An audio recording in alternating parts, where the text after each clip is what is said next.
जय श्री राधे, जय श्री कृष्णा। आपका हमारे चैनल पर स्वागत है। अगर आप इस चैनल पर नए हैं तो हमारे चैनल को सब्सक्राइब करें और बेल आइकन दबाना ना भूलें। इस वीडियो को अपने दोस्तों के साथ शेयर करें ताकि वह भी सनातन धर्म को जान सके। नवरात्रि के 7वें दिन यानी महासप्तमी को माता कालरात्रि की पूजा की जाती है। नाम से अभिव्यक्त होता है कि मां दुर्गा की यह 7वीं शक्ति कालरात्रि के नाम से जानी जाती है, अर्थात जिनके शरीर का रंग घने अंधकार की तरह एकदम काला है। नाम से ही जाहिर है कि इनका रूप भयानक है। सिर के बाल बिखरे हुए हैं और गले में विद्युत की तरह चमकने वाली माला है। अंधकारमय स्थितियों का विनाश करने वाली शक्ति है कालरात्रि। काल से भी रक्षा करने वाली यह शक्ति है। इस देवी के 3 नेत्र हैं। ये तीनों ही नेत्र ब्रह्मांड के समान गोल है। इनकी सांसों से अग्नि निकलती रहती है। ये गर्दभ की सवारी करती है। ऊपर उठे हुए दाहिने हाथ की वर मुद्रा भक्तों को वर देती है। दाहिनी ही तरफ का नीचे वाला हाथ अभय मुद्रा में है, यानी भक्तों हमेशा निडर निर्भय रहो। बाईं तरफ के ऊपर वाले हाथ में लोहे का कांटा तथा नीचे वाले हाथ में खड्ग है। इनका रूप भले ही भयंकर हो लेकिन ये सदैव शुभ फल देने वाली मां है। इसीलिए ये शुभंकरी कहलाई, अर्थात इनसे भक्तों को किसी भी प्रकार से भयभीत या आतंकित होने की कतई आवश्यकता नहीं। उनके साक्षात्कार से भक्त पुण्य का भागी बनता है। कालरात्रि की उपासना करने से ब्रह्मांड की सारी सिद्धियों के दरवाजे खुलने लगते हैं और तमाम असुरी शक्तियां उनके नाम के उच्चारण से ही भयभीत होकर दूर भागने लगती है। इसलिए दानव, दैत्य, राक्षस और भूत प्रेत उनके स्मरण से ही भाग जाते हैं।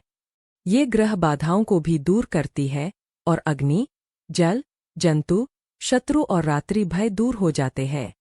इनकी कृपा से भक्त हर तरह के भय से मुक्त हो जाता है। आइए अब मैं आपको सुनाती हूँ माता कालरात्रि की कथा। पौराणिक कथा के अनुसार एक बार शुंभनिशुंग और रक्तबीज नाम के राक्षसों ने तीनों लोकों में आतंक मचा रखा था। इन राक्षसों को हाहाकार से परेशान होकर सभी देवतागण शिवजी के पास गए और उनसे इस समस्या से बचने का कोई उपाय मांगने लगे। तब भगवान शिव ने माता पार्वती से इन राक्षसों का वध करने के लिए कहा।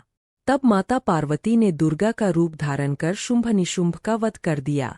लेकिन जब रक्तबीज के वध की बारी आई तो उसके शरीर से निकले रक्त से लाखों की संख्या में रक्तबीज दैत्य उत्पन्न हो गए, क्योंकि रक्तबीज को यह वरदान मिला था कि यदि उनके रक्त की बूंद धरती पर गिरती है तो उसके जैसा एक और दानव उत्पन्न हो जाएगा। ऐसे में दुर्गा ने अपने तेज से देवी कालरात्रि को उत्पन्न किया। इसके बाद मां दुर्गा ने दैत्य रक्तबीज का वध किया और मां कालरात्रि ने उसके शरीर से निकलने वाले रक्त को जमीन पर गिरने से पहले ही अपने मुख में भर लिया। इस तरह रक्तबीज का अंत हुआ। कालरात्रि मां की पूजा विधि इस प्रकार है।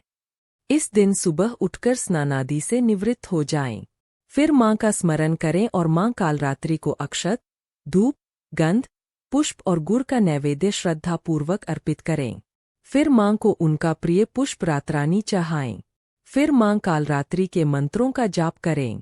इसके बाद सच्चे मन से मां की आरती करें। मान्यता है कि इस दिन मां को गुड़ जरूर अर्पित करना चाहिए। साथ ही ब्राह्मणों को दान भी अवश्य करना चाहिए। मां का प्रिय रंग लाल है। आइए अब मैं आपको सुनाती हूँ मां कालरात्रि के मंत्र। पहला मंत्र है ऊ ह्रीं क्लीं चामुंडाय विच्चय ऊ कालरात्रि दैवे नम।